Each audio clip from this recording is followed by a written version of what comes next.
drug addict with daddy issues.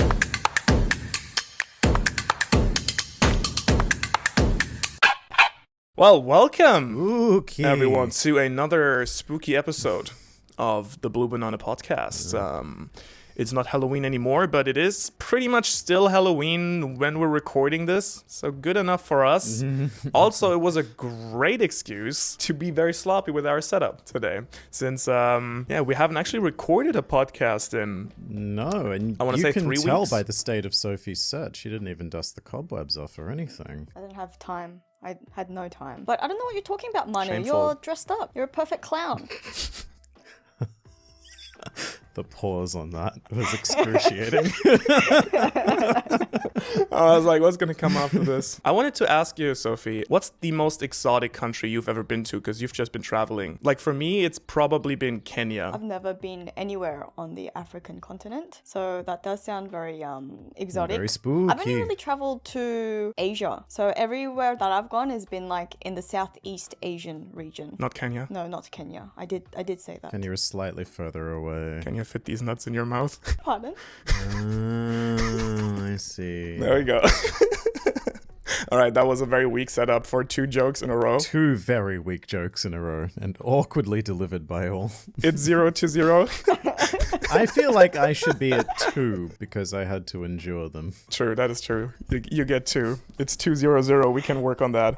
But yeah, you have actually been traveling, Sophie. I have been traveling. Where have you been? So I started in Australia, and then I went to Singapore, and then to the Philippines, and then I came back to Australia, but I went to Perth, which might as well be another country because it sure as hell doesn't feel like Australia. And then I'm now Wait, back what? in How's it Sydney. different? Okay. It's a lot slower. It's a lot slower, but also they are in the same time zone as the Philippines. Yeah, what is it? 3-4 hours different to us? Yeah, it's 3 hours behind the rest of. Well, I guess to be fair, there are a couple of different time zones within Australia as well, but the main one, because I'm just being Sophie centric, is Sydney, Melbourne, Canberra, and that's 3 hours ahead of Perth, and right now 2 hours ahead of you, I think, Manu. Yeah, so Perth Yeah. has a greater time difference than you. That's what I mean by Perth may as well be another country. They should not even be allowed to be people, in my opinion. No, not. we don't count them as people. They're sub people, subhumans. The subhumans of Australia. Apparently people in Perth go to Bali as their sort of local weekend trip because that's how easy it is rather than coming to Sydney. I fully agree with that. I think I'd have a lot more fun in Bali than I do in Sydney. Also, Perth has the Quokka Island, Rottnest Island, which is a very good reason to go to Perth to see all the quokkas. Have you been, Liam? Not to Rottnest Island, no. I have been to Perth, unfortunately. I went to Rottnest Island. I didn't realize that we were gonna get into it, but seeing as you've started with it, we're gonna get into it. I went to Rottnest Island. There are things that they don't tell you about Rottnest Island, and for people like me who have a phobia of birds, I think there should be a heavy disclaimer placed before you even think about buying tickets. But basically, Manu, and for everyone else who don't know what Rottnest Island is, like Liam said, it's an island that's, close to Perth. You just catch a ferry to get there, and you basically go there to see all the quokkas. But also apart from that, it's really beautiful. Lots of beaches. Like the entire coast is obviously the beach. You can stay there It's as well. surrounded by it. Yeah, you can stay there. In the settlement is what they call it. And there aren't many shops apart from the entrance where the ports are basically, and inland, like when you start touring Rottnest Island, there's no shops there, but everything is just right at the entrance. And so people obviously stop by, get some food so that they can carry on with their journey. And the wildlife are aware of that fact, especially the crows. And it's not just like when you go to the beach anywhere else where there are some seagulls, preying Bye. on you. Yeah. He just walks away mid-story.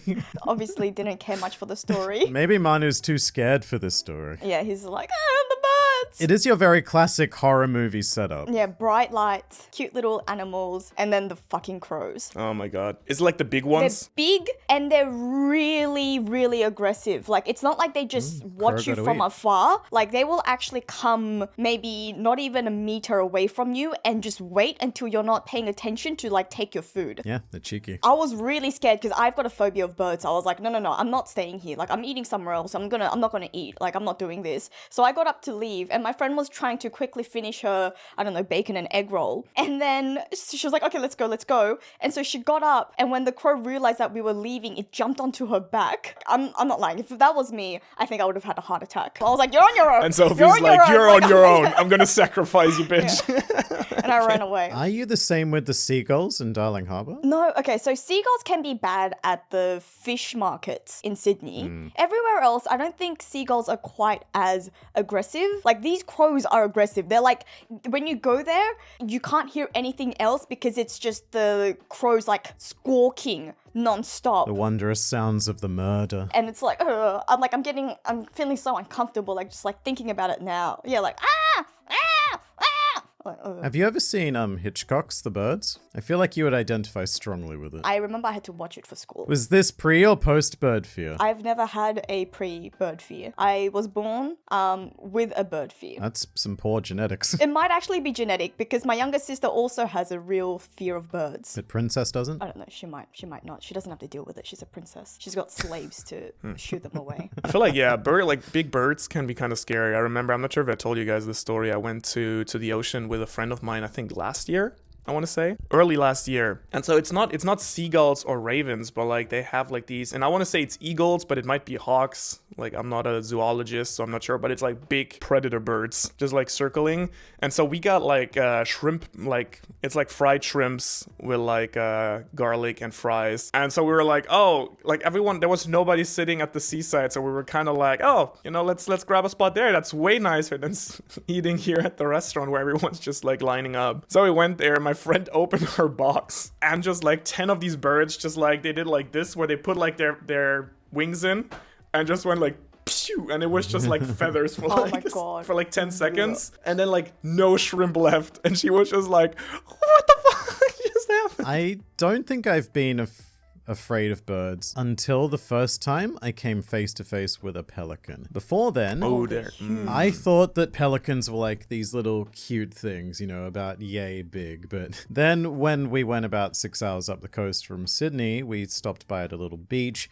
and it was full of pelicans, and they're like massive ancient dinosaur birds, and like if they wanted to mess you up, they absolutely could. Yeah, their beaks are fucking crazy, man. Like, they are bigger than Sophie. They could swallow Sophie easily. Yeah, long as my limbs. Have you ever seen that bird that looks like a dinosaur? Yeah, I think I watched a video recently. I don't know if you watched the same video and that's why you're just reminded of it. But it was like the big dinosaur bird, quite similar. It looks like a relative to the pelican, was like pecking at that woman. And she was actually in a subservient stance. And apparently that bird is friendly, but it didn't look very friendly. And look, I wasn't, like, if that was me, I wouldn't take my chances. Like, it was like pecking at her. Ugh. Yeah, I just sent you the image. Oh my god, that bird looks Yeah, it was that bird. It was that bird. It's a bloody dinosaur bird. It looks like something out of Jurassic Park. It looks evil. It's got the evil eyes. And it's got a smirk on it as well. Like an anime villain. I was actually going to say, it actually kind of looks like an Oda character. Yeah. Yeah, this one here, it's like Big News Morgan gone like Yonko. Yeah. Corrupted Big News Morgan. It's sinister. Looks ready to box you, yeah. It is. It looks like it wants to murder your family. Oh, by the way, like before we move on from Australia to your next destination, Sophie, I recently found a comedian that I'm curious if you know or not. Like, I fucking love him, is Jim Jeffries. Yeah. No, I don't think so. I watched a bunch of his stuff. He has like the best Australian accent ever. I wish you guys talked that way. Why don't you, okay, how does he talk? And Yeah, then yeah, maybe we you- can try No, emulate it. I'm not gonna go do there. it, Manu, do Come it. on, you You've brought it brought up. it up He's like- now. You've got to do it. It's the law. I don't know. I was going there with my mates. I can't do it. It always starts off so strong, and then you end up in I know. England. Then, like halfway through the second word, it just goes downhill. He says cunt a lot. That's how you do it. That's how you practice the Australian twang. That's just how you become an Australian. Can't. You fucking cunt. Also, another Australian friend of mine taught me a new word that I didn't know, which is ta. Like, thank you. Exclusively Australian, yeah. I didn't know that. Australian? I thought that was British. I thought it was British. It sounds very British because it's a very polite way of saying thank you. The tar. It does sound very British, but the British person in the room did not know it either, so... It might be like ancient British. That's what I was going to say. It's, an old word of British antiquity, and then the backwards Australia prisoners have brought just over. have just really held on to it. I don't know anyone like under the age of 40 who would say that though. No, me neither. I do see it in like chat sometimes, but only in a work setting. So like again, older people. People sign off with tar? Like yeah, if I'm just like if I tell them I've done something for them, it's like, oh yeah, ta. Ta, mate. Ta, you fucking cunt. Yeah, that's what I'm talking about. Like I got like my mate explained it to me the way that like you never say it as a single word though. Like he says like he feels like you always put something there at the end as like ta, mate or something. I don't know. Like in my experience, like if you were to give someone something, they could just say tar.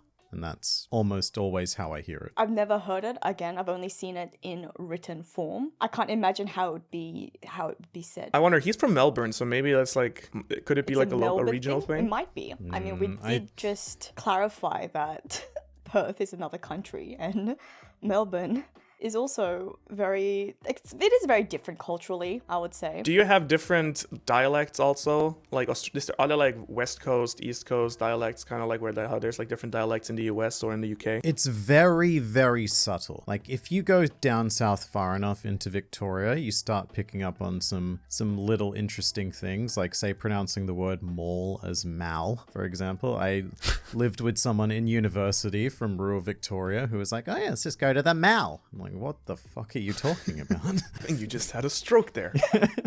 I didn't know that. That's super interesting because your country is so big, but then maybe because you're not as many people for the size of your continent, I guess. It's primarily not habitable, the country. In Germany, it's the other way around. Like you go 10 miles to the next, like 10 kilometers to the next village, and the dialect already changes slightly. It's also a very young country, Australia. Like, we haven't really had the time to develop those differences over thousands of years. Or in the case of America, start out as your own, like, 50 little colonies, just doing your own thing before they fuse together. Like, Australia's always just kind of been... I mean, that is Australia. We had our own colonies and then we had federation and then became one country. It's probably not to the extent that America held on to it, but I know like there were definite like conflicts when we were trying to become federated into one country.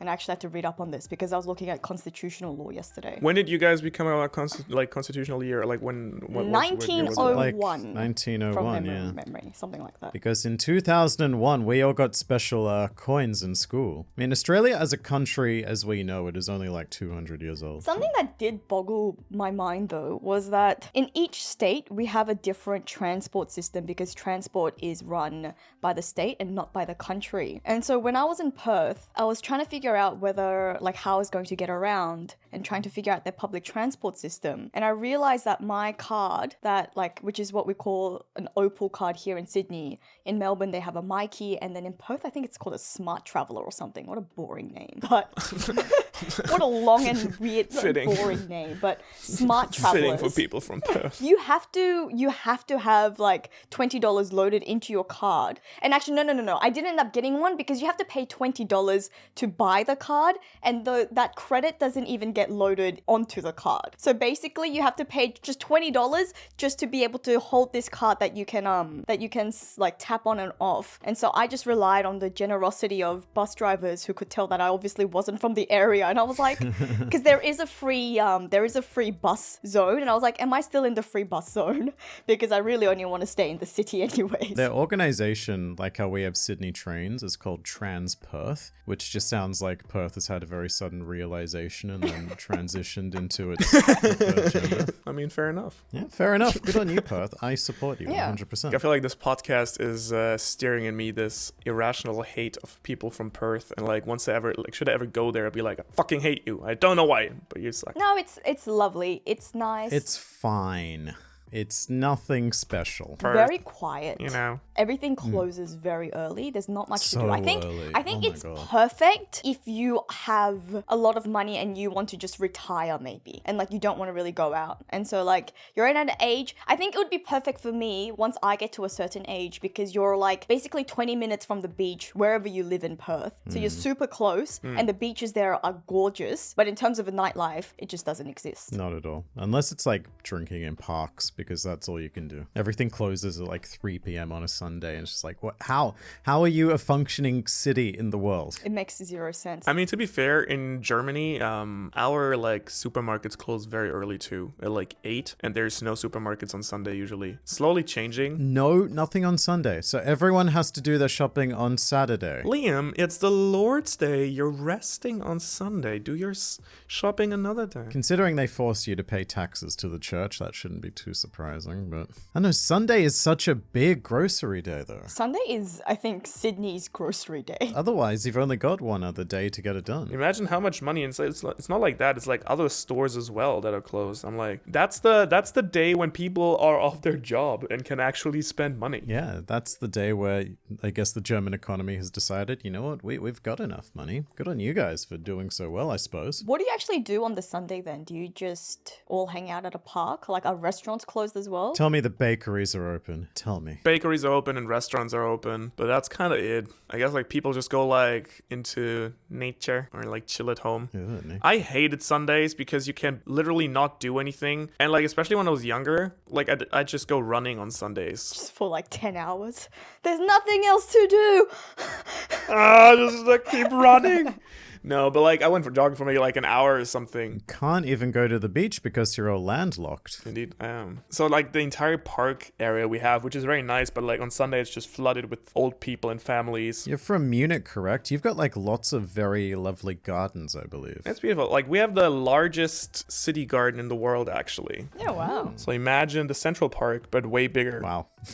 Getting around Central Park is like a day trip. It like divides the entire city basically. So there's like lakes and stuff in there too. And you can actually go swimming there. Like there's a river where you can jump into. And you basically, you can basically cross Munich and never like feel like you're actually in the city. That's pretty cool. I like that. It is. Like just that vibe as you described it, where it feels like nothing's going on. People are just bored. And like, I mean, maybe there is something nice to that in a way, but I feel like like here in Japan, you can do anything on Sunday. Like if I want to chill, I chill. But if I want to like go do groceries, I do that. Or if I want to like, go shopping in. It's nice to have the option, I suppose. Yeah, right. Maybe this is just our perspective from living in like global city centers for so long, where convenience is the number one demand. Like we always want to be able to do anything at any time. Do you have convenience stores in Sydney? Not on anywhere near on your level, but yes. They're dying out, I think. But still, it's something. Not in the city, but in the suburbs, I feel like convenience stores are disappearing. Or not so much convenience stores, but your local corner shop anyways. Oh, the corner shops, absolutely, yeah. But like the 7-Elevens aren't going anywhere. Well, 7-Elevens are all connected to a petrol station. Mostly, yes. But like, we don't have many just convenience stores on their own. We used to have corner shops, and they were nice. When I was a youngin', I used to go up to the corner shop every Saturday morning to buy the paper for my mum and whatever candies I could afford with the money that was left over. Well, they were usually cheap. They were like 5 cents. They were very cheap back in the day. You used to be able to get like killer pythons for 25 cents. It's like, oh, Is that something to eat? No, they eat you. so good. You can't do that now. The pythons are smaller and much more expensive. It's like a big gummy snake. Okay, I was like, are you guys just buying actual snakes at the grocery store? Snakes are very common in Australia. You just got to get used to it, yeah. That's our local pet. We use them as currency now. Yeah. Have one. Slightly smaller. Please fill up the tank. Nah, mate, you're gonna have to put a rattlesnake on top of that. Rattlesnakes. I don't think we have rattlesnakes natively, do we? We've got like 8 of the 10 most poisonous snakes in the world. I don't know if we have rattlesnakes. We might. I think the phrase natively is very important there because I feel like your ecosystem to 80% is not very native. The brown snake is the worst one we have, easily. The most boring named, but like, it'll kill you. Deceptively boring. If we have rattlesnakes, I guess we have a Death Adder. That sounds pretty bad, doesn't it? Sounds like something from Harry Potter. the Yeah, Death it does Eater. actually. It Like does. sort of Death It Eater. does. Apparently we do have rattlesnakes, but none of them are in the top 10 like will kill you snakes. So yeah, let that sink in. Yeah, rattlesnakes did not make the A or S tier of our snake tier list. Do you have the most toxic spiders as well? I don't think we have the most. We have a high proportion of them, but I don't think we have the most. Yeah, I think we're either a silver or bronze medalist in that regard. Bit disappointing. Like this one, it's like a title for a news article from Australia. It's very rare and definitely deadly bright orange snake found in car park. Yeah, that sounds about right. Do not touch. It's not your friendly neighborhood snake. And like, there's this dude who, of course, had to wrap it around his arm because he's like a fucking idiot. Because you're a lad, Because man. he's Australian. World's most venomous spider, the Brazilian wandering spider. Sounds quite docile and casual. Sounds very, very friendly. The wandering spider. Right after that, Australian funnel webs. Oh, that looks terrible. Do you actually see a lot of insects in Japan? Yes. I can only speak from my European perspective, where we don't have a lot of insects anymore. Like, I remember when I was a kid in Germany, there used to be always a lot of insects around everywhere, and like by now, not really. What did you do? Did you just like banish them or? No, it's just like if you fly over Germany, it's just 99% farmland. So there's just no natural habitat anymore for like birds and stuff like that. But like here in Japan, you have like even right outside here of Tokyo, I can see a little bit the mountains here, and it's just like they're like proper forest. Like there's monkeys living in the forest, so Nice. there's a shit ton of insects when you go a little bit outside the cities. Even in the cities, I mean, comparatively, given that how many houses and stuff there are, it's surprising how many insects there are still here. Yeah, that wasn't what I was expecting. I mean, I'm just imagining a lot of like apartment buildings, so no insects. No, it's apartment buildings and insects. What's your main export in Germany? Is it produce? Cars. Cars, absolutely. Or being grown in farms? Yeah. We have the famous car trees. Organic cars. Yeah, organic cars. They're organically grown. It's I'm pretty sure it's cars. Let me look it up though. What else we have? I think we also have a lot of chemicals that we export. Like beer. Biggest exports, Germany. Yeah, pharmaceuticals is massive, actually, yeah. And production machinery. Parts and accessories is really big. Vaccines, blood. You export your blood. Efficient. Toxins and cultures. Planes, helicopters, and or spacecraft. Wow. Spacecraft. Fuck. So really, there's no reason why Germany is 90% farmland. Yeah, there really is none.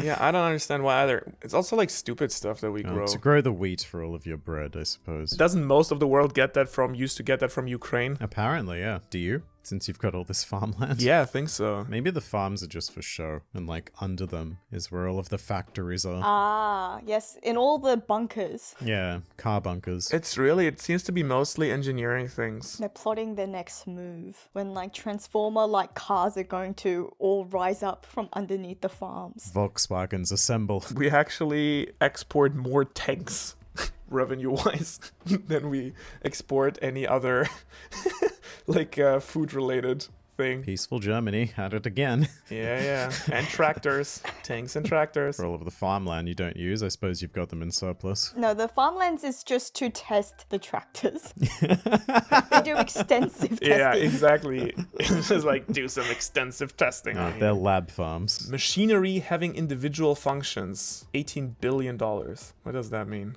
I wonder. That's like highly specialized stuff, I guess. Well, let's see what Australia has in terms of import and export. Ah, excellent. What a spooky Halloween episode. Let's check out the Australian exports. This is from Germany. So our main export to you is cars. Not a big surprise at all. There was a period when, for some reason, I saw there was 1 year when Volkswagen Golfs just took up the entire streets of Sydney. Like every second house in Sydney, for some reason, was driving a Volkswagen Golf, including my Your dad. dad's a house? Around the house. This is my territory. I'm coming to dinner in my car. I bought this car with my hard-earned money. You guys are selling, 40.7% of your exports go to China, by the way. And not the other way around. Yes, they're a very important trade partner. So you're super independent. No, we are incredibly dependent on China, like almost absurdly. Yeah. Which was very fun for us when our ex-prime minister, decided to abandon his relationship with China to get get closer Yeah. to the US because US-China relationships was bad. Germany, like German economy is also very close to China. And I personally think it's super hypocritical to go like, oh yeah, we learned our lesson from Putin. And then we're kind of like, let's grow our involvement with China. All right, never mind. Let's not get political. So, Ukraine. Your top exports are, any guesses for number one? Iron ore. Iron, yeah, I would say iron as well. Yeah, iron ore. We mostly export, I would imagine, minerals and food, which is bad because we like that stuff. We shouldn't be exporting all of our minerals. Minerals over 50%, over 60% almost of your entire It makes export. sense because the biggest industry in Australia is mining. Like, all of our billionaires are mining magnates. Also, that's why Perth is so rich. Perth is Yes. a really, like Western Australia as a state is a really rich state in Australia. To the extent that when I was there, I was just gobsmacked because they don't have any tolls on roads. And I don't know whether you guys have that in Germany and I don't know about Japan, but tolls in Sydney are hella expensive. Like for me to get from where I live into the city, these days it costs me $8 if I want to catch the motorway into the city. Yeah. You can do it for free, but it's a much slower. Oh, like double the time, yeah. And if you're trying to get to work, it's like so, it's very unreliable. So if you catch the motorway, it costs me like $8 one way. Sometimes like even $13, $20. I've seen like the toll go up like during peak times. And they like tolls just don't exist in Perth because they have all the money that they like could ever need because of all the mining that goes on. Interesting. Do they have like a lot of fancy infrastructure stuff there too? They're trying to build a lot more. Not at the moment, I suppose I should say. They recently built a bridge. Oh, good on them. They built a bridge. Bridge to make it nice and pretty. Yeah, Sydney did that, 100 years ago, but sure. Interesting. Japan also number one cars, but it's a lot more diversified. Oh, that makes sense. I'll think like mostly tech. Yeah, it's a lot of tech. Probably Wagyu. Machines, transportation. Japan is exporting gold? Where the fuck do they have gold mines in Japan? Manu, I think you're going down a rabbit hole. Yes, I think so too. All right. Anyways, Anyways, you can do this in your own geography assignment. let's we move just on. see Let's like move we on. see our viewership like plummet, the retention go down. Yeah, it's like, wow, this got weirdly economic. Anyways, how was the Philippines? Philippines was a lot of fun. I've obviously never been before. It was my first time. I wish I stayed longer in the islands because that's where the beaches are. But Manila was also a lot of fun. You've been to Philippines, haven't you, Manu? I have, yeah. Yeah, it's very intense. I liked it though. It can be very intense. It is very confronting because obviously it is a third world country and like having lived and grown up in Australia, it is a very different experience. But it's a lot of fun. Like I love the food. I've always liked the food. So I grew up in areas in Sydney that have a heavy Filipino population. So I've always like had a lot of Filipino food even when I was younger. But it's so much obviously nicer there. Also so much cheaper. Especially if you're having street food, like a meal is literally costing you like, I don't know, 50 cents, $1, not even sometimes. Oh, you got street food? Oh yeah, I mean, I'm always gonna get street food. Food poisoning yet, or is that just a Manu thing? That must be just a Manu thing. I got food poisoning in the Philippines. Did you eat any really dodgy looking adobo? I feel like Manu would have gone for that. No, I did. So when I was there, the person who invited me made sure that we didn't eat anything sketchy. So made sure that like everything was grilled and so on and so forth. But the ice cubes of my watermelon shake were tap water. It turned out. So we went to this really nice resort, which was like close to Cebu, like kind of the holiday island in the Philippines. And I was sitting in the water, like pale, had just like puked and like shat my soul out with like 41 degrees fever, and I was just sitting there's like pictures of me sitting in the water like I had like the whitest tourist in existence. So yeah, I envy you there that you can eat street food. Oh, okay. So I was actually worried about that. I was concerned about the water because I know that you're not supposed to drink tap water there. And I did wonder about the ice cubes as well. But like by the end, like at first I was a bit cautious, and by the end of the trip, you sort of just lose all fucks. So I was just sort of drinking anything. Straight from And the I was tap. worried about it. And yeah, it's like, no, and I was fine. I actually even had gluten on the last day because, I mean, you can't go to Philippines and not have Jollibee. I saved it all until the last day. How was your flight back? The flight back was actually fine. It was like the day after when I landed. So lucky for me, my gluten intolerance, it's not like people who have lactose intolerance or even other people who have gluten intolerance where like you say, Manu, you just have to shit the living daylights out of you. It's actually like the opposite for me, where I'm just deeply uncomfortable and bloated for the next couple of days and I can't go to the toilet. So the next couple of days was uncomfortable for me in that respect. But I think, I don't know, it was worth it. Jollibee's is pretty good. Pretty damn good. Maybe you just gotta mix your gluten with something that's immensely, Like mixer. fibers. yeah, or maybe like Mexican food or Like something. Metamucil or something. It's not Yeah, easy yeah. to get a lot of fiber in the Philippines. Not a lot of vegetables, like fresh vegetables that you can eat there, I would have to say. Any laxative pharmaceuticals or? Oh yeah, I suppose you They could do have that. great fruit though in the Philippines, I will say. When Oh, I went yeah. there, like, I mean, the food overall is just fantastic. But yeah, it's very meat heavy. I guess a lot of rice also. Oh, yeah. Did you have balut? Garlic rice, so good. I did not have balut. Okay, I didn't. I saw a few places that were selling it. Like, I never actively searched for it. If, like, anyone suggested I have it, then I would have. Like, I would have probably felt obliged to try it. But it wasn't something that I was actively like, okay, I'm gonna try it. Which is, like, rare for me because usually I am like, I'm gonna try everything. But I feel like balut, for some reason, is sort of like where I just can't get over it. And I think it might be because, I don't know if you know this, Manu, but I was vegetarian for a couple of years back when I was younger. And the reason why I went vegetarian is because one day we were having what is it? You know Peking duck, the Chinese dish? Yeah, the one they hang in the windows, right? Yeah. I don't know if they hang in the window. Oh, like, I mean, yeah, they do the barbecue. I don't know if that's the same thing, but it's the one where you get the hoisin sauce and you get a little piece of like wrap and then you make it together with like, so I suppose it's similar, like roast duck. But I remember one time I had it with my family where the chef brought out the duck and it was big. Like, I don't know if I was just younger, so I just can't remember. Like, it's just, you know, I've just emphasized it in my head, but it was a big ass duck. Like, it looked like half of my size. It was fried like just completely whole so that you could see like its neck jutting out. And then for some reason it like made me lose my appetite. And usually I've got a pretty strong stomach, but I was like, just seeing the entire animal just like dunked and come out made me feel a little like, and then so I went vegetarian. I thought if I have balut, like I don't want to risk having to go vegetarian again. I like eating my meat. For those of us who were blissfully unaware until I just Googled it, would you like to explain what balut actually is? I was about to say that. Why don't you like explain it to the people Of who course. don't know? I don't even actually know exactly how it works, but it's an egg that has almost, is it halfway? Like it's become fertilized so that it's a chick that obviously hasn't hatched yet, but it hasn't formed yet either. According to Wikipedia, balut is a fertilized developing egg embryo that is boiled and eaten from the shell. Yeah, so it's like the way that I've always understood it, it's like half egg, half chick. And it looks horrendous. It does look very grotesque. It looks like something out of Berserk. I mean, look, I live with the ideology that you can't knock what you haven't tried. I am knocking this 100%, and I am trying it. It is getting knocked so hard. Whoever came up with this idea is a psychopath. Oh, let's let the chick develop till it's halfway alive, and then I'll cook it and eat it. Yeah. I don't think we can go so hard on that. It's like, what is it because I'm going is it because hard of the on it. way that it looks, or is it because like of the idea that it's like that it was fertilized and that it's half? It's both. It looks demonic. It does look very confronting. It looks pretty like bad, something like yeah. out of a horror movie, like Aliens or something. You know, when you see something out of space. But did you try it, Manu? I have not.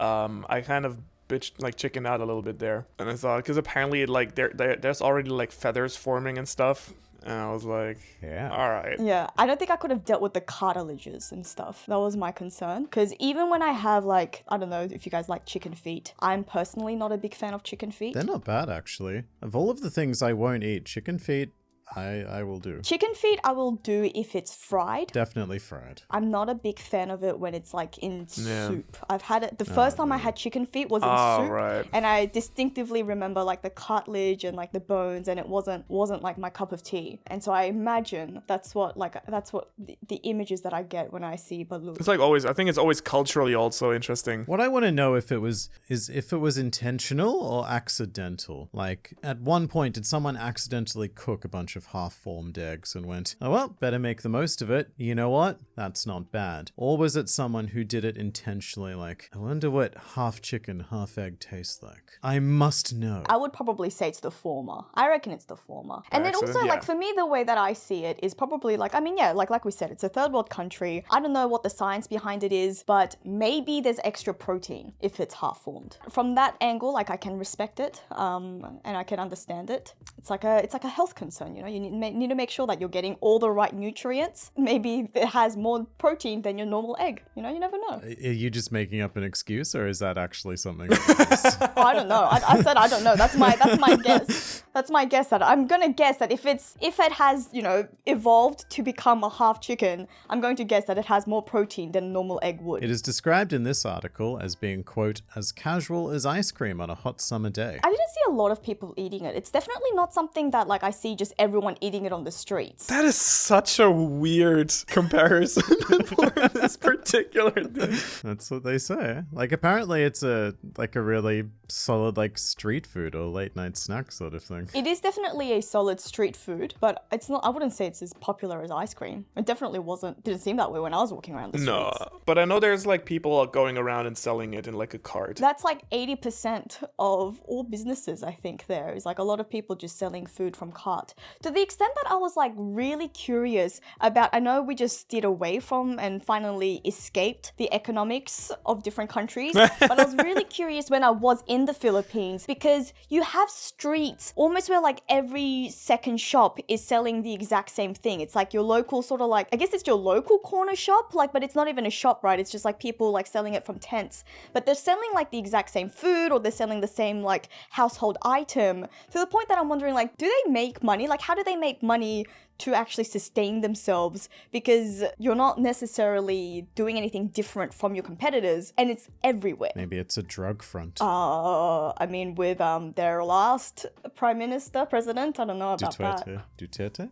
Duterte. That's his name. That's why you need all the fronts, because, you know, very unfriendly to drugs. There's so many weird stores here in Japan as well, where it's kind of like the entire. Do you know what pachinko is? Yep, it's your, like, legal version of gambling. Yeah, it's the most stupid and boring version of gambling where you just like take little balls and like if you drive through Japan, and I've been like throughout the country like at this point, there is gigantuous pachinko parlors in places where there's no people, and there's like gigantic parking lots with like one car in them, and there's like one dude sitting in this giant pachinko hall that nobody needs, and that's like all throughout the country. So my big theory is that this is just some sort, whether it's a Japanese mafia or the Chinese mafia or another mafia, like this just seems like the biggest money laundering thing ever. Traditionally, organized crime did run all of the gambling.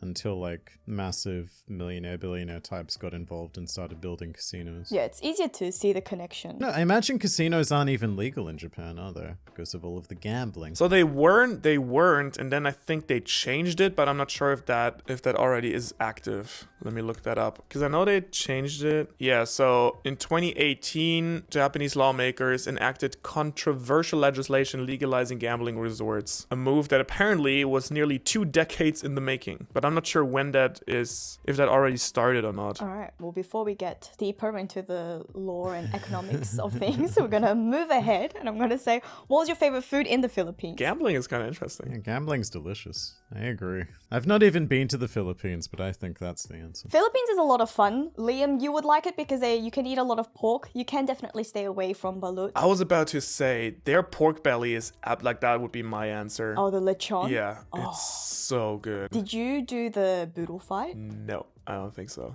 What's that? It's so much fun. Basically what it is I think it's only really done more for like festivities, and it's like a celebratory way of eating. It's like a way of eating basically where you line the table with banana leaves instead of plates and cutlery and things like that. And you have a line of like garlic rice, and then you like, I guess you make, you know, whatever side dishes you want. So you can have lechon, you know, I think it's typically like longanisa, which is like a Filipino sausage, other like hot dog dogs, sausages. I really like their milkfish and I really like their seafood. So I went predominantly seafood for that. But it's like you just eat with your hands and you're sort of just all sharing like from this like line of food. And it's a lot of fun and so good. I'll send you a photo for reference, Liam. Where does the fight part come in? I don't know why it's called a boodle fight, to be honest. Maybe because you're fighting over the food. You're fighting over who can eat the food. I don't know. But it's a lot of fun and it's so good. And I had it near the water when I was having it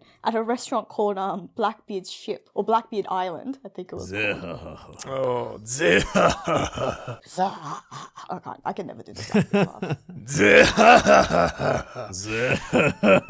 Oh, that looks delicious, Sophie. Yeah, they have a lot of very interesting flavors. Oh, I think I had that, yeah. I didn't know that's a special way of eating, though. I was not aware. I thought that's just like kind of traditional that you have at places. I'm not too sure. Maybe it's a local, like, regional thing, but I think it's like more, like, for me, it seems like something that you would do as like a festivity, like as a celebration rather than like it was hard for me to find these places because I've done this in Australia at home because Red, he's done this for me and like my friends. We did this at Christmas for a friend Christmas one. And so that's how I got introduced to it. And I was like, I must have this with all the cheap local food in the Philippines. So I made sure to have it when I was over there. My only thing is though, I actually like it when you do it at home because then you can choose what you would like to put in. Whereas in the restaurant, you sort of have to just choose a set and it's like harder to be like, I definitely want this and I definitely want that because I don't think I had enough of lechon, which is the fried pork belly you were talking about, Manu. That is so good though. Were you with a group of people or did you partake in this gigantic,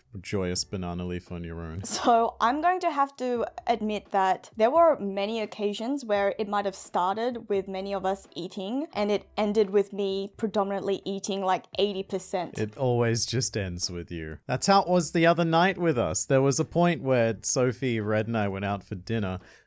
Two of us had stopped eating and then Sophie just starts picking at both of our plates and just ended up with all three of them. Yeah, so I have like I will not stop eating. There were times where I think the restaurant owners and the restaurant like staff were really surprised because they were like, we would order a lot of food and then they would slowly, you know, everyone else would slowly stop eating and they would just watch me, like the shortest girl in the group, just continue eating for another like good 20 minutes until the plates were clean. You're like that episode of The Simpsons where Homer goes to hell and his punishment is just to eat donuts for all eternity, and after a while they're just stunned that he keeps eating. You're just like, more. Like, oftentimes I feel like you stop eating out of like social requirement because we've got to like move on and go somewhere else. I definitely do. That's what it was like the other night. I was like, we have to watch film Red in like 10 minutes. We have to walk over to the cinemas. So I have to stop eating, even though there's a good amount of food that I could probably still keep eating. I feel like you could probably spend a good entire evening at a restaurant, like rock up at 6 and not leave till 10:30. Oh yeah. The problem with me is if there is food in front of me, I will keep eating. Like if the food is not there and if it's taken away, I'm not like, oh, I'm still hungry. Should I order something more? Like I'll be like, okay, that's all right. I'll stop. Like, hey, I'm full. But then if there's food in front of me, for some reason, I just do not know how to feel full. Interesting. It's a disease. That is actually very interesting. In the Philippines, do you know that there is, I feel like that's the Philippines, or is it Indonesia? Do you know there is a tribe that lives on boats and like lives by foraging in the sea, and they're like the best free divers in the world?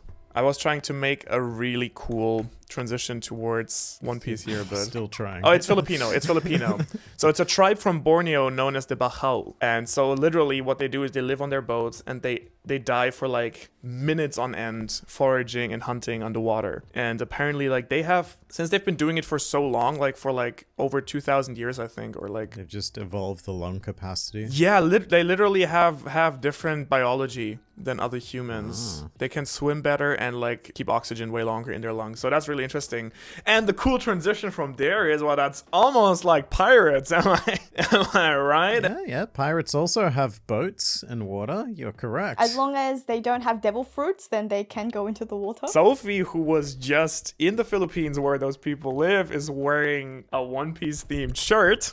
Am I right? You are factually correct. And you guys went to see film Red yesterday, if I'm not mistaken. Or was it 2 days ago? It was the 1st of November. is when it was, if you're marking it on your calendars. It was a lot of fun. It was my first time, full disclosure, it was my second time, sorry. It was my second time watching it because I actually watched it in the Philippines when I was over there because they released it earlier. So I watched it for my second time and it was just as enjoyable. I'm probably going to watch it a third time because a friend of mine wants to go see it. We can continue Film Red in a bit, but you have a friend who isn't I or Riley who is interested in One Piece. What the fuck? I've definitely told you about him before because I call him a fake One Piece fan. I call him a fake anything fan. He finds it really hard to watch things. He thinks it's a waste of time to watch things. He's like the type of guy that skips highlights when he's watching basketball highlights. Like he skips everything.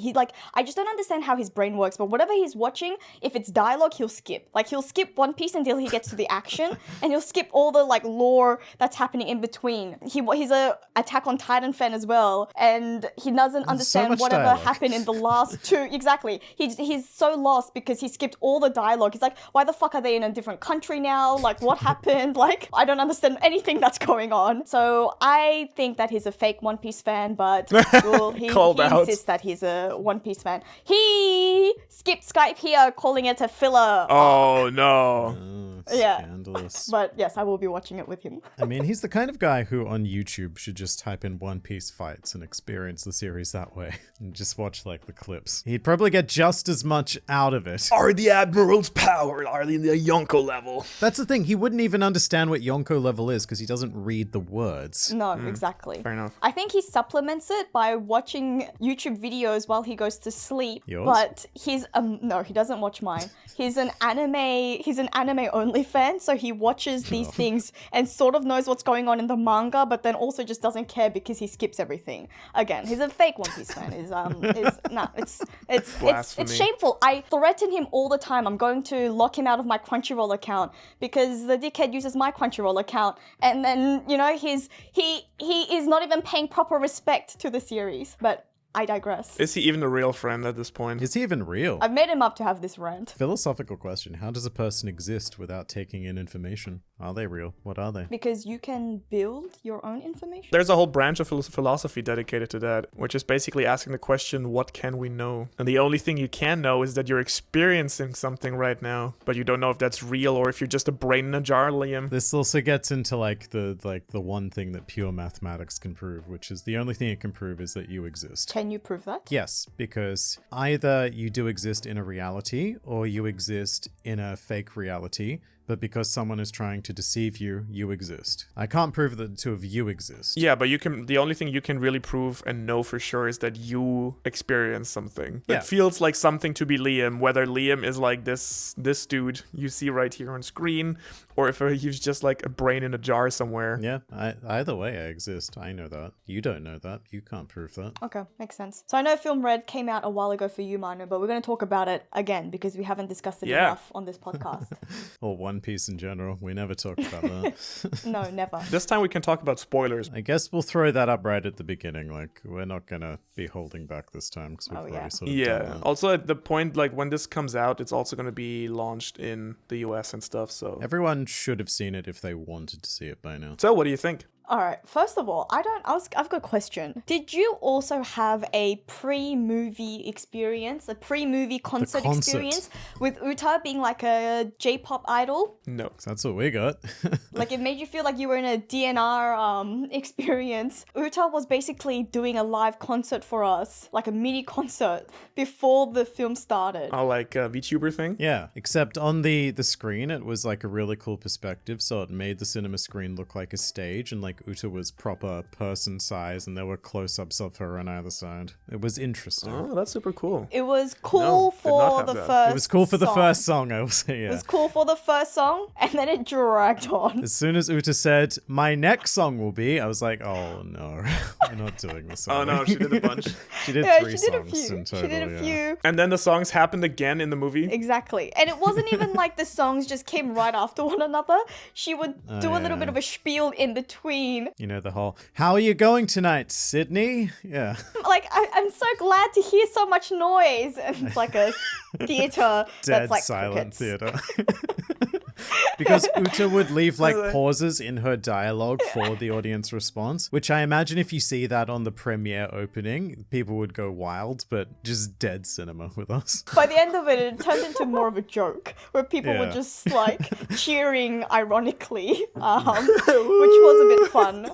But I thought it was such a missed opportunity. Not a good start. I thought it was such a missed opportunity because it could have been a great start had they just, I don't know, I guess polished it a little bit more. Like they could have done a really nice transition where they said, okay, now we're going to like have Uta say like, now we're going to enjoy the film or something like that. But it felt it felt like I was actually being taken out of the experience rather than being brought into the experience, because right after that mini concert finished, we got like the logo coming up for the theater that we were in. Yeah, and then like the, you know, the brand logos and stuff like that. And it was just like, it was very tilting. I will be back. All right, then. Liam is in protest of the start that we got to film Red. Yeah, leaving the room in protest. Yeah. Oh, that's too bad. But it was a funny experience. I mean, I thought it was funny. I thought, like, again, I think it was a really cool concept that could have really worked had they just sort of thought it out a little bit better. But that wasn't a problem. The film itself, I agree with you. Like, it was a lot of fun. Like, even the music I thought worked really well. Because I think you said that you don't usually like musicals, but you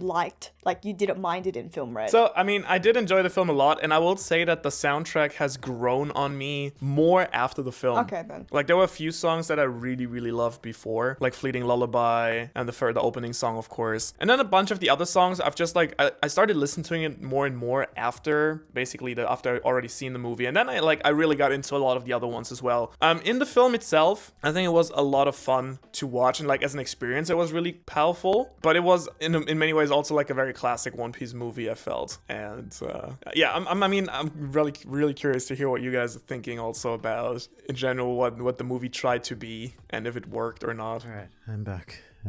Doug. Okay. bark, You're welcome delivery. back. All Don't right, be okay? welcome back. Yeah, no, everything's fine. All right, well, I don't know if you heard the last one, but Manu's question was, what did you think in terms of everything the movie tried to be and whether that worked, is where we are currently at. Too much didn't work as much as I would have liked. I told Sophie, like, for someone like me who's not a big musical fan, I enjoyed the overall music concept and theme and the songs a lot. It was just kind of like Stampede at a certain point. I feel like it kind of was trying to do too much stuff at the same time. I was talking with this I talked with this Arthur about this, Archer from the Library of O'Hara, when we met in Spain, and he loves that movie. I think he saw it like 12 times at this point, and I'm probably not even exaggerating. He's seen it that many times and in at least 3 different countries as well. Yeah, he went to America and France and Spain. So he watched it flew from a Europe lot of to times, New and he York. really, really loved it. So we had like our strongest disagreement, and in my opinion, the weakest part of the movie, which he absolutely loved. So I'm curious to hear your thoughts. Is the final villain, which is I love the idea that it's Uta, that Uta was kind of like the bad guy, but then why pull out this like clown monster figure? Archer thought it was really cool, but please. Definitely more on your side of things. Yeah. The more I think about it, the more I think that is the element that kind of was just too much, filled the glass to the point where it was spilling over, because you're adding this element of magic into the One Piece world, this completely unrelated demon that just happens to get caught up in events when we're supposed to be focusing on like Uta, and it felt like way too much.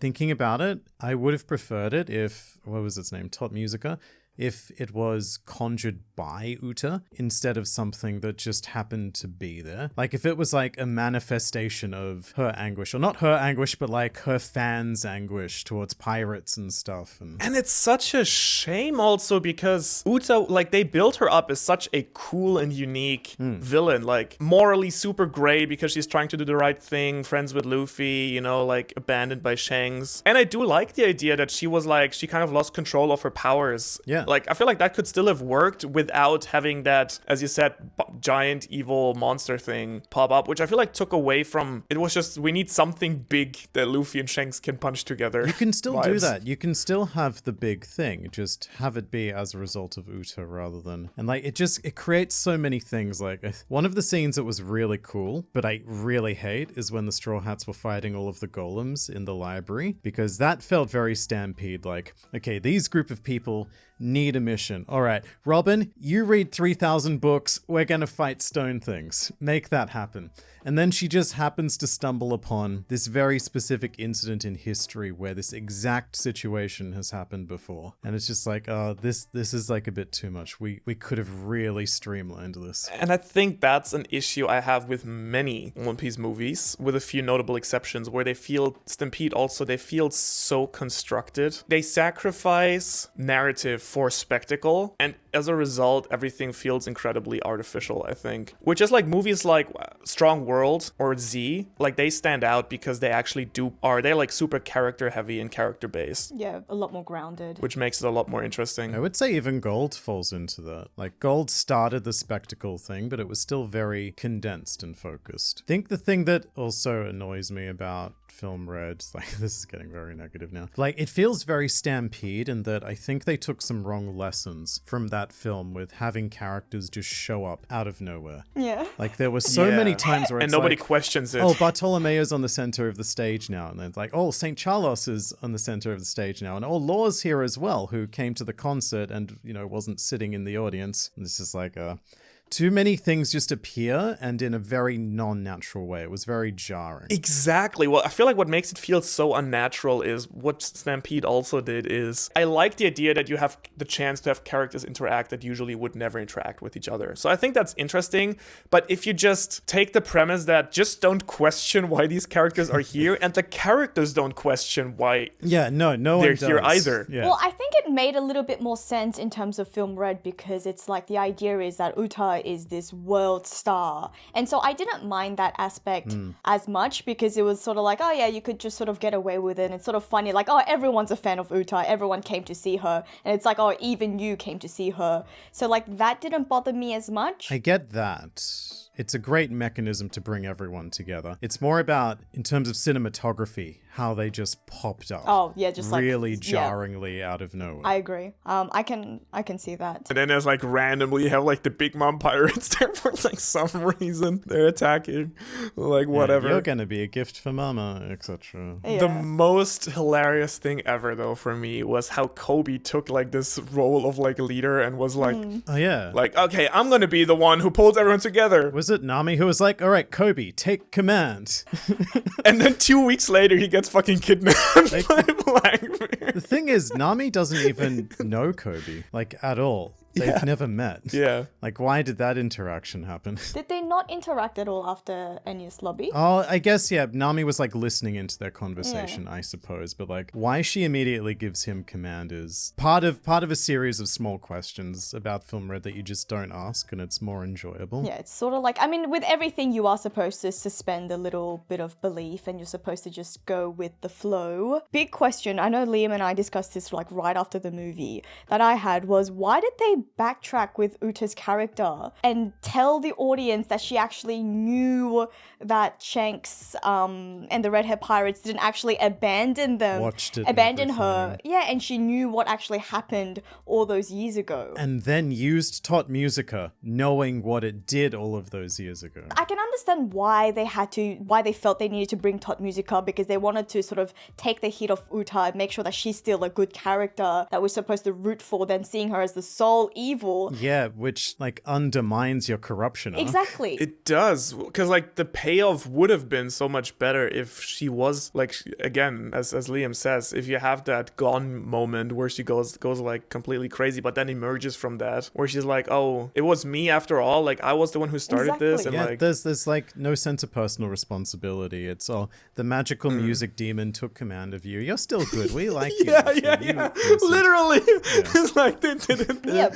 You know, for Stampede with Bullet, at least you had like the big massive thing. At least it looked cool, but I felt like Todd Music, again, I know people loved, like Archer loved it. He loved the design for it. He even told me he thinks this is like foreshadowing. He thinks what might happen in the story later on in One Piece. I haven't watched it because it was a spoiler, but he made a whole video on it, didn't he? Like personally, I always tend to think that the most scary villains usually are the most human ones. Like it's kind of like in Bleach, you have like all these crazy characters characters, but then the big bad guy is kind of like the regular sized human, or like Shanks is like the regular sized dude. I feel like having like just the big bad thing with no personality is already difficult, but then it didn't even look like epic. Like if it had looked like, if you have like something like Marvel-esque, where you have like the Titanic, you know, cataclysmic force, but he was just like the clown. Yeah, it sort of almost looked comical. Yeah, because it was definitely a clown. Yeah. It looked super comical. Yeah. It was, I will say it works in the context of the dream world, I think, to have it look like that. It doesn't work as well when you're seeing it in reality, when like you've got Shanks fighting against it. In the dream world, I buy it. It's like Uta's wacky musical manifestation, sure, whatever. yeah. Okay. Again, if it had been her, like if it had been like as you said earlier, an expression of her frustration and her anger, I feel like I would have gotten that. But again, like the fact that there's just this, like, in the world of One Piece, where there is now just this ultra ridiculously powerful clown demon that apparently wears a hat and does funny music notes. Like, I feel like to me it almost looked like a Mario Kart stage. Does that make sense?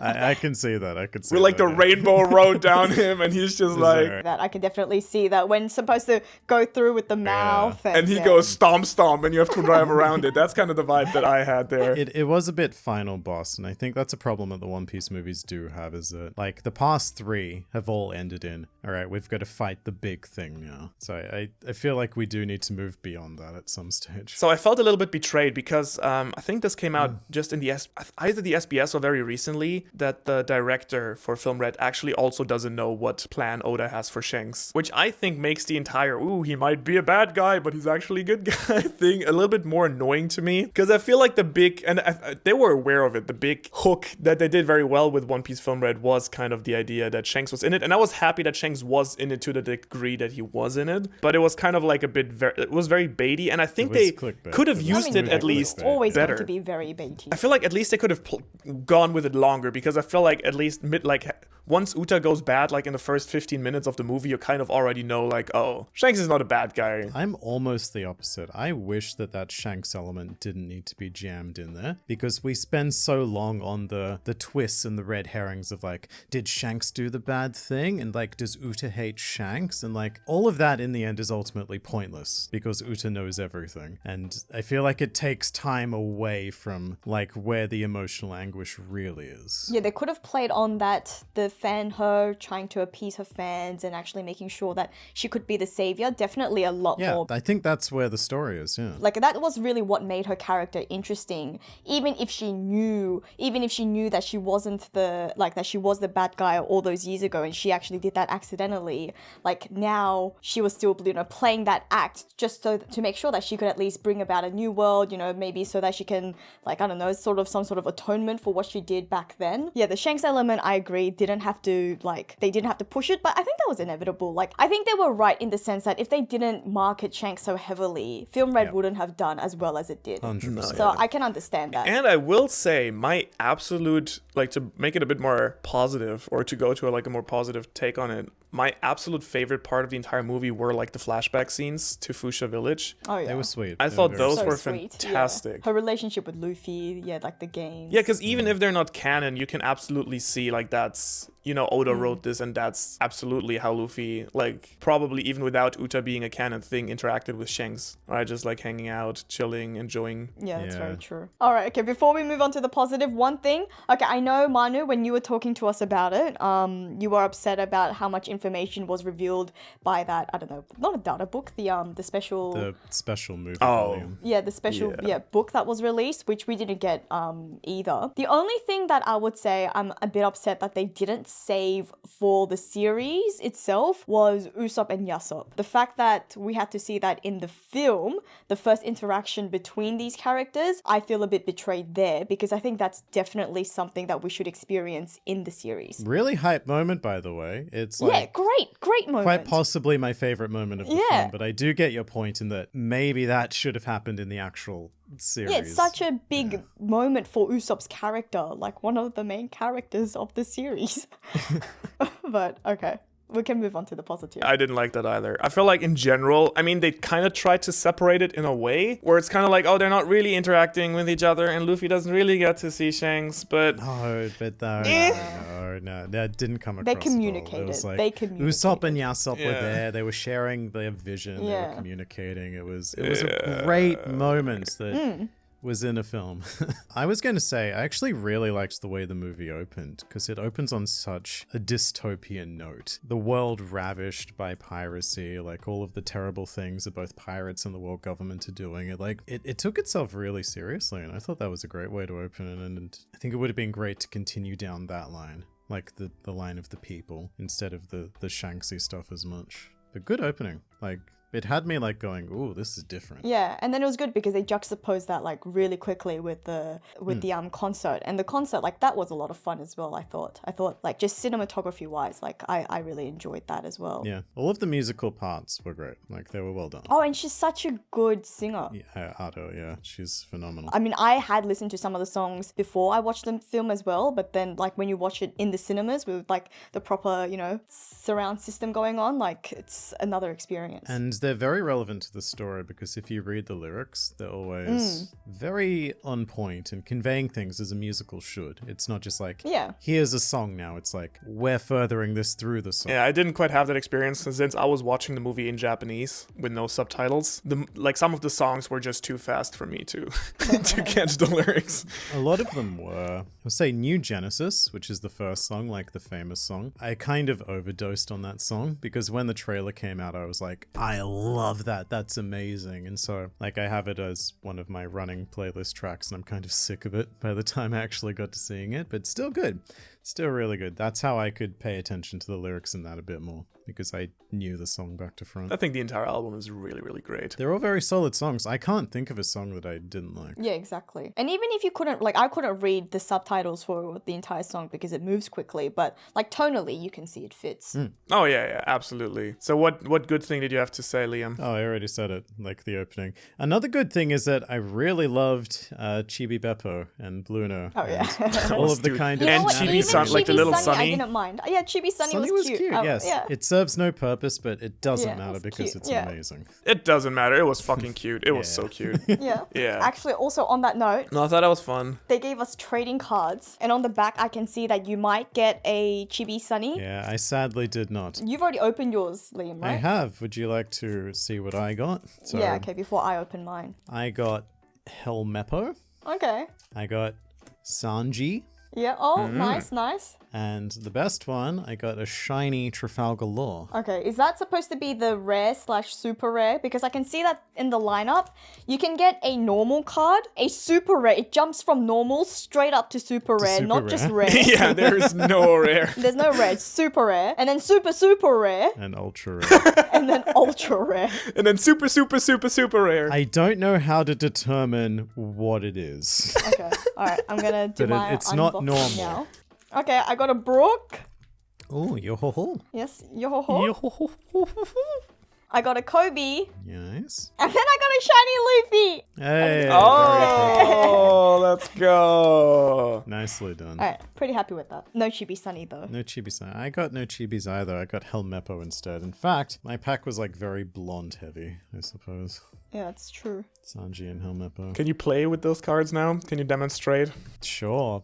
They hold no value or purpose. They're just like literal trading cards, bits of cardboard with. Oh, they're not from the trading card No, game. they're not from the game. No. That's what I thought at first as well. But they're just like film red trading card merchandise, like purely aesthetic collectibles. Which is interesting because they have done special like film red packs of the actual game. Or maybe that's why they didn't do it here. Maybe. Have you been busy playing, Liam? No, Good. I haven't touched that game in a long time. Wait, did you unbox all of yours? No, I still have 3 unopened boxes just because I just know it's not going to be a fun experience, so I'm just not doing it. Maybe I'll give them away as prizes at some point because they're just yeah, they're releasing the next sets, and I get emails about it from all of the game places, and I'm just like, Yeah, not really interested anymore.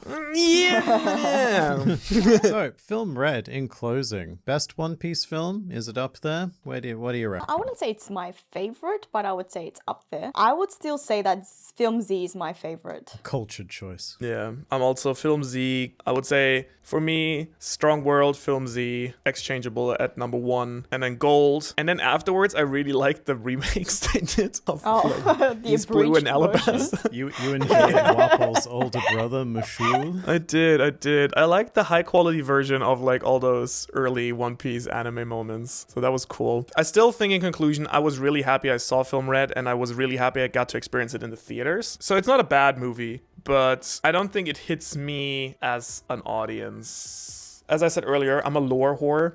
I think I said that off camera earlier did, to yes. Liam and Sophie. So just for context, we were talking about this earlier. If there was a One Piece movie where we just get like the side story about how Garp is like spending his day with the Marines, and it's just like 60 minutes of that, but it's canon, that would automatically rank as my favorite One Piece movie. It'll never happen. I think we've had this discussion before as well, but I get you. Yeah, I'm just saying like that would be my favorite type of movie. Just giving like canon but harmless side stories in the One Piece world. I feel like it's a lost opportunity. I'm probably getting a bit sick of like the global threats, because in the last few films, not Gold so much, but in like Zed, Stampede, and now Film Red, it's always been like, oh crap, this is literally probably the end of the world sort of stuff happening. And I kind of miss the smaller focus, because I don't think you can do a threat of that scale in this world in 2 hours. It always ends up too quick. Yeah, that's what I think. So yeah, in conclusion, I don't think it was worse than I expected, but it definitely didn't blow me away, I would say. Yeah, I would agree with that. I have a different perspective on it though, because before I even saw it, I had proper Film Red fatigue, because I've just been bombarded with all of the marketing and everyone enough. talking about it for literally months and months and months now. And you probably already knew the plot of the movie. I absolutely did, and that's a big part that plays that's into true. it, because it may have felt a lot slower for me because I knew roughly what was happening. Yeah, I don't know. It was good. That's it. I got spoiled about Uta dying at the end, and I was like, the only way that happens is if she's the bad guy.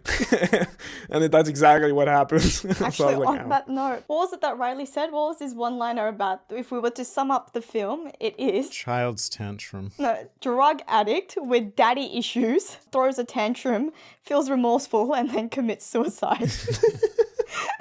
I guess so, yeah. She was on those shrooms the entire movie. I forgot about that. Which is another thing that doesn't help the corruption side when, mushrooms are the things that are responsible. Also, I will say, like, on that note, before we wrap it up, there were, like, as you said, there were, like, these little inconsistencies. One that I just remembered was, I remember right at the start, Sanji found that exact mushroom. Yeah, what? And then I was like, oh, this is going to have some payoff, because clearly those mushrooms are important, but it didn't. It was just like, I found this. Anyways, if you enjoyed this very economy and One Piece heavy episode, well, please consider subscribing, or even if you want to have more exclusive content, we're going to record another member special right after this. You can get access to bonus content by supporting the podcast and becoming member, so you can ask a question of us. You can. Thank you. Okay. Bye-bye. Bye. Bye-bye.